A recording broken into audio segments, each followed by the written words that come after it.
Close your eyes. Relax. Get as comfortable as you can. I'm going to tell you a story.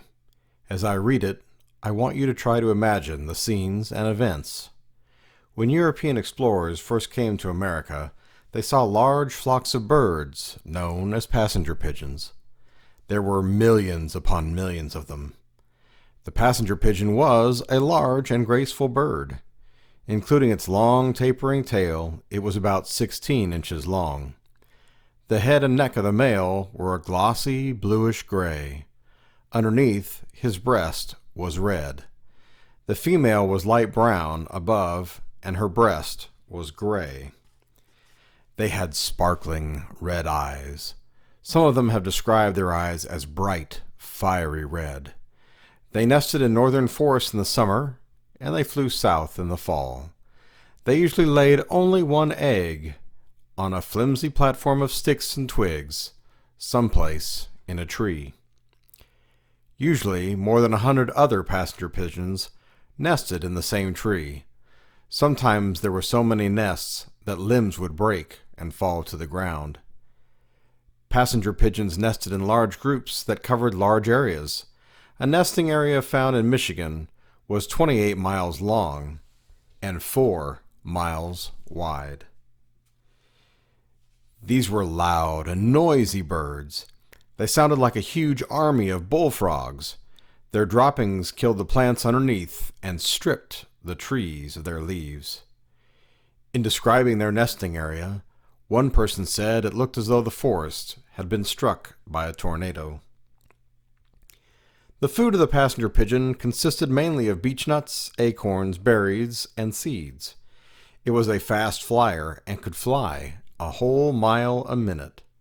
It was known as the blue meteor. Passenger pigeons flew in enormous flocks and could even block out the daylight sun, their wings roaring like thunder.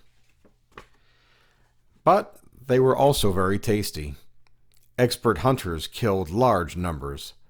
One hunter killed 1,200 a day over a week-long period.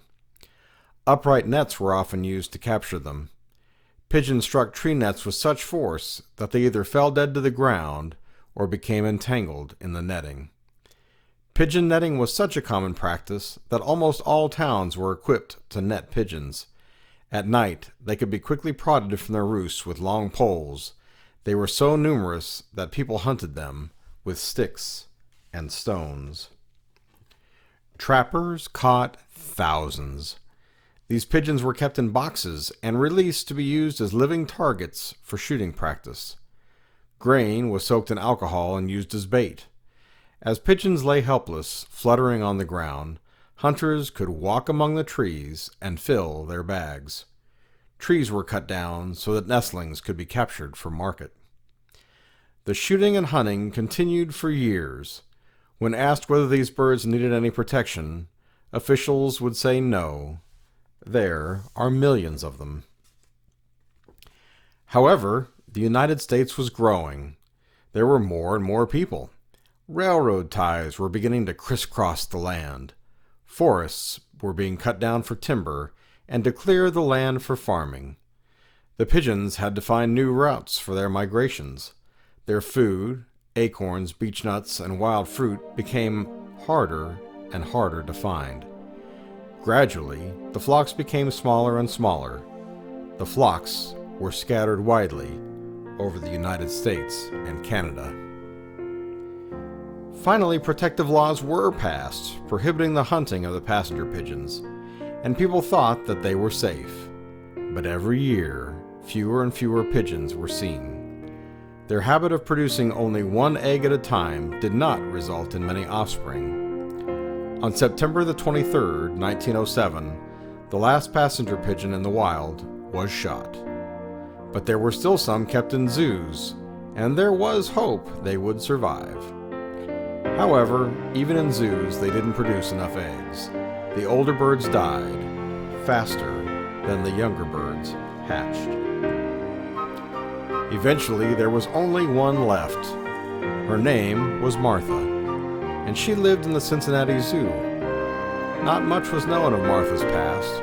She was probably born from a pair of captured pigeons in Wisconsin. She arrived at the Cincinnati Zoo in 1902. Her age is a mystery. No one knows for sure how old she was when she died. She might have been 14, or as old as 29. Martha is now mounted in a display case at the Smithsonian Institution in Washington, D.C.